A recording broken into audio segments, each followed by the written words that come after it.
Hello friends, मैं दृष्टि और आप सभी का मेरे इस यूट्यूब चैनल में स्वागत है। आज हम लोग इस वीडियो में बात करेंगे कबीर दास जी की रचनाओं के बारे में।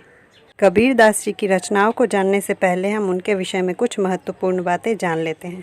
तो आइए स्टार्ट करते हैं। कबीर दास जी भक्ति काल के निर्गुण शाखा के प्रमुख संत कवि हैं। कबीर दास जी निर्गुण और निराकार ईश्वर के उपासक थे। इनके अनुसार भगवान सिर्फ एक है। इनकी वाणियों में समाज सुधारक का निर्भीक स्वर सुनाई पड़ता है। इन्होंने मूर्ति पूजा एवं बाह्य आडंबरों का खुलकर विरोध किया है। इनके अनुसार ईश्वर को प्राप्त करने के लिए हमें किसी भी दिखावे की ज़रूरत नहीं पड़ती है। इनकी वाणियों का संग्रह बीजक नाम से प्रसिद्ध है। इसके 3 भाग हैं, साखी, शब्द और रामायणिया। इनकी भाषा सधुक्करी भाषा या पंचमेल खिचड़ी भाषा कही जाती है, क्योंकि इनकी भाषाओं में बहुत सारी भाषाओं और बोलियों का समावेश पाया जाता है। मोको कहाँ ढूंढे बंदे, मैं तो तेरे पास में। अर्थात कबीर दास जी ईश्वर से साक्षात्कार कराने के उद्देश्य से मनुष्य को कहते हैं कि हे मनुष्य, तुम ईश्वर को कहाँ ढूंढ रहे हो, वो तो तुम्हारे पास में ही है। ना मैं देवल, ना मैं मस्जिद, ना काबे कैलाश में। अर्थात ईश्वर ना ही मंदिर में रहते हैं, ना मस्जिद में रहते हैं, ना ही वो काबा में रहते हैं और ना ही कैलाश में ही रहते हैं। ना तो कोनो क्रियाकर्म में, नहीं योग्य वैराग में। ईश्वर कहते हैं कि वो किसी भी क्रियाकर्म में मौजूद नहीं रहते हैं, ना ही उनका समावेश योग या वैराग में ही रहता है। अर्थात उन्हें पाने के लिए ये सब क्रियाकर्म करने की कोई ज़रूरत नहीं है। खोजी होए तो तुरंत मिली हो पल भर की तलाश में। अर्थात कबीर दास जी कहते हैं कि भगवान को अगर खोजा जाएगा तो वो तुरंत ही मिल जाएंगे, पल भर की तलाश में ही मिल जाएंगे। कहे कबीर सुनो भाई साधो, सब श्वासों की श्वास में।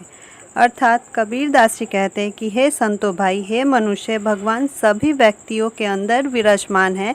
प्रत्येक व्यक्ति के श्वास के रूप में उसके अंदर में ही विराजमान है। प्रस्तुत शब्द में कबीर दास जी कहते हैं कि हे मनुष्य, भगवान को इधर उधर ढूंढने की कोई ज़रूरत नहीं है। भगवान सभी व्यक्तियों के पास में ही रहते हैं। ना ही वो देवालय में, ना ही मंदिर में रहते हैं और ना ही मस्जिद में रहते हैं। ना ही वो काबे में बसते हैं, ना ही कैलाश में रहते हैं। ना तो वो किसी क्रियाकर्म से प्राप्त किए जा सकते हैं और ना ही योग्य वैराग्य के करने पे हम उन्हें प्राप्त कर सकते हैं। अगर उन्हें मन से खोजा जाए तो वो तुरंत ही मिल जाएंगे, पल भर की तलाश में मिल जाएंगे। अंतिम पंक्ति में कबीर दास जी कहते हैं कि हे मनुष्य, हे संतो भाई, भगवान को इधर उधर खोजने की कोई ज़रूरत नहीं है। ईश्वर जो है वो सभी व्यक्ति के अंदर ही विराजमान है। वो सभी व्यक्ति के अंदर सांस के रूप में बसे रहते हैं। उन्हें इधर उधर ढूंढने की, कोई भी क्रियाकर्म करने की, योग्य वैराग्य धारण करने की कोई ज़रूरत नहीं है। संतो भाई आई ज्ञान की आंधी रे। अर्थात कबीर दास जी कहते हैं, हे संतो भाई, हे मनुष्य, अब ज्ञान की आंधी आ गई है। भ्रम की टाटी सबे उड़ानी, माया रहे न बांधी। अर्थात जीवन में ज्ञान रूपी आंधी के आ जाने के वजह से भ्रम की टाटी टूट गई है और इस भ्रम दुविधा को टूटने से मोह माया रूपी बंधन भी नहीं रोक पाते। हितचित की हुए धुनी गिरौनी, मोह बलिंडा टूटा। अर्थात मन रूपी झोपड़ी से दुविधा और अनिश्चय रूपी खंभे के गिर जाने से मोह बलिंडा भी टूट पड़ा। तृष्णा छानी पड़ी घर ऊपरी, कुबुद्धि का भांडा फूटा। अर्थात बलिंडा के टूट जाने पर तृष्णा और लोभ रूपी छज्जा झोपड़ी के अंदर गिर पड़ा। छज्जे के गिरने से झोपड़ी के अंदर रखा मिट्टी का बर्तन टूट फूट गया। अर्थात मन के सारे कुबुद्धि टूट फूट के बिखर गए, दूर हो गए। जोग जुगति करी संतो बांधी, निर्चू चुवे न पानी। अर्थात कबीर दास जी कहते हैं, हे संतो भाई, वापस से हम यत्न पूर्वक नई झोपड़ी बनवाएंगे और नई झोपड़ी बनाने से पानी छज्जे से नहीं टपकेगा। कूड़ा कपट काया का निष्कया, हरि की गति जब जागी। अर्थात जिस प्रकार झोपड़ी का नव निर्माण करने से सारे कूड़े कचरे साफ हो जाते हैं, उसी प्रकार ईश्वर के स्वरूप का ज्ञान हो जाने से मन में बसे पुराने सारे विकार दूर हो गए। आंधी पीछे जो जल बूठा, प्रेम हरिजन भीना। अर्थात आंधी के बाद जो वर्षा हुई उसमें सभी ईश्वर की भक्ति रूपी बारिश में भीग गए। अर्थात जब ज्ञान की प्राप्ति हो गई तभी सभी को ईश्वर के महत्व समझ में आए। कहे कबीर भान के प्रगटे, उदित भयातम खीना।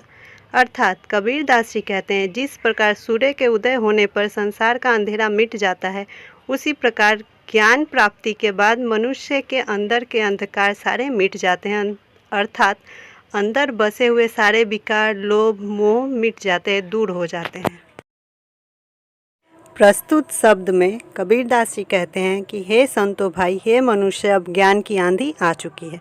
और जब मनुष्य को ज्ञान की प्राप्ति हो जाती है तो उसके मन से सारे भ्रम टूट जाते हैं, भ्रम दूर हो जाते हैं।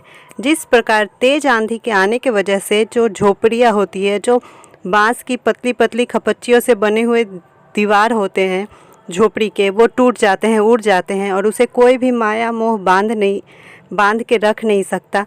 उसी प्रकार जैसे मनुष्य को ज्ञान हो जाता है तो वो उसके मन से सारे भ्रम दूर हो जाते हैं। हितचित की है थूनी गिरौनी। और ज्ञान की प्राप्ति होने पे क्या होता है, मनुष्य के मन से दुविधा और अनिश्चय रूपी खंबा जो होता है एक झोपड़ी में, वो गिर जाता है। वैसे ही मनुष्य के मन से दुविधा और अनिश्चय रूपी जो खंबा है, जो रुकावट था, वो सब दूर हो जाता है। मोह बलिंडा टूटा। और जब दुविधा ये सब हट जाता है मन से, तो मोह माया भी दूर हो जाते हैं। मतलब मनुष्य जो है वो सभी मोह माया लोभ क्रोध से परे हो जाता है जब उसे ज्ञान की प्राप्ति होती है। और जैसे ही बलिंडा टूट जाता है, बलिंडा वो चीज़ होता है जो छत को आपस में जोड़े रखता है। और जैसे ही मनुष्य को ज्ञान की प्राप्ति हो जाती है तो उसके मन से सारी चाहते, तृष्णा ये सब मिट जाती हैं। ठीक उसी प्रकार तृष्णा रूपी छप्पर जो है वो बलिंडा के टूट जाने से घर के भीतर गिर जाता है। और छप्पर के घर के अंदर गिरने से क्या होता है, झोपड़ी में रखा गया सारा मिट्टी का बर्तन वगैरह फूट जाता है। उसी प्रकार हमारे मन में जब ज्ञान आ जाता है, जब हमें ज्ञान की प्राप्ति हो जाती है, तब हमारे मन में जितनी सारी कुबुद्धि हैं, जितने बुरे विचार हैं, जितने विकार हैं, वो सब टूट फूट के नष्ट हो जाते हैं। तो फिर जिस प्रकार पुनः झोपड़ी का निर्माण करने पे वो बहुत सुंदर होके बनता है, सुंदर रहता है, उससे पानी भी नहीं गिरता है, उसी प्रकार मनुष्य को जब ज्ञान की प्राप्ति हो जाती है तो वो भी बहुत अच्छे से निखर के उभर के सामने आता है। उसके मन से भी सारे कलह कलेश द्वेष विकार मिट जाते हैं। और जब ज्ञान की प्राप्ति होती है तो हमारे शरीर से सारे अंधकार दूर हो जाते हैं। मतलब हमारे जितने भी बुरे आचरण थे, बुरे विचार थे, वो सब दूर हो जाते हैं क्योंकि हमें ज्ञान की प्राप्ति हो जाती है। और ज्ञान के प्राप्ति के बाद हम हरि के स्वरूप को जान पाते हैं। तब हम भक्ति रूपी वर्षा में भीग जाते हैं और उसके बाद ज्ञान रूपी सूर्य के वजह से हमारे अंदर बसे हुए सारे अंधकार मिट जाते हैं, सारे विकार मिट जाते हैं। जिस प्रकार सूर्य के उदय होते ही संसार का अंधेरा मिट जाता है, वैसे ही ज्ञान प्राप्ति के बाद हम लोग भी अच्छे हो जाते हैं, हमारे अंदर के सारे बुरे विकार नष्ट हो जाते हैं। तो यही शब्द था कबीरदास का। अगर ये वीडियो आप लोग को पसंद आया हो तो सब्सक्राइब करना ना भूलें। बाय।